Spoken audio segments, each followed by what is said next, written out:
You mortgaged your house, you took risks, you stayed up late, wondering how you'd pay the bills. Finally, after all that, a success, a wonderful business with 30 to 50 people, growing every day. And suddenly the phone rings. On the other end of the line, someone is threatening that if you don't pay millions of dollars to a gang, your house will be burned down, your children's bedroom will be shot up in the middle of the night, or your employees may be killed. Sounds like an extreme case, but now it has become the norm. Radical open door and open border policies by Liberals have allowed gangsters to visit this country, gaining visitor visas granted them without any criminal background checks.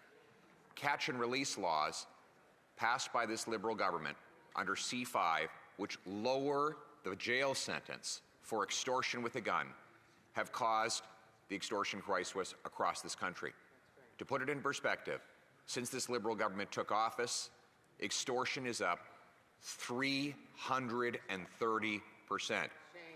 In British Columbia, it's up 400%.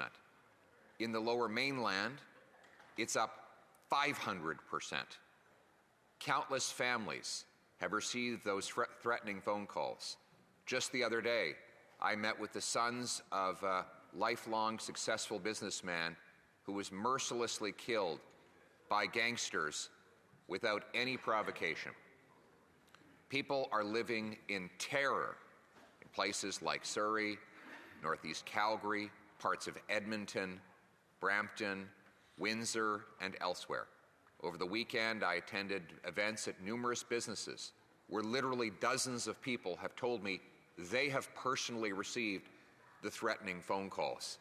And so they lie awake at night wondering if a bullet will fly through their children's front window or if they will be gunned down when they walk out the door.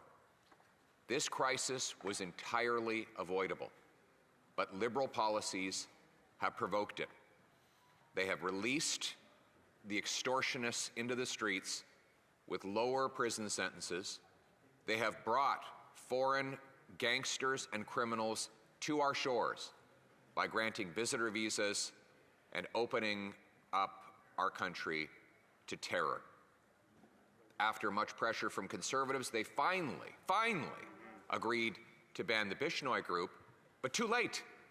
They let the Bishnoi gangsters into this country in the first place because they do not protect our borders, and their radical policies on immigration have endangered many of the very people who came here lawfully and legitimately. Mr. Speaker, if you look at these facts and you look at the numbers, you have no choice but to conclude that we have a Liberal extortion emergency in this country, that people are living in terror. And it is a shame that Liberals have allowed this crisis to form and grow. It is a shame that the very communities who have vested support in the Liberal Party are now the ones who are paying the biggest price for the violence and carnage that Liberal policies now unleash. And so we as Conservatives state clearly that extortion is a crisis after 10 years of Liberals, that we need an emergency debate to address this extortion crisis, and that we must enact a serious plan to end the extortion so that Canadian small business owners can go back to living their lives, creating jobs, serving customers, making life affordable again to this country. Our plan is very clear. Mandatory jail time to lock up and throw away the key for extortionists. Stronger borders to keep and kick extortionists out of our country.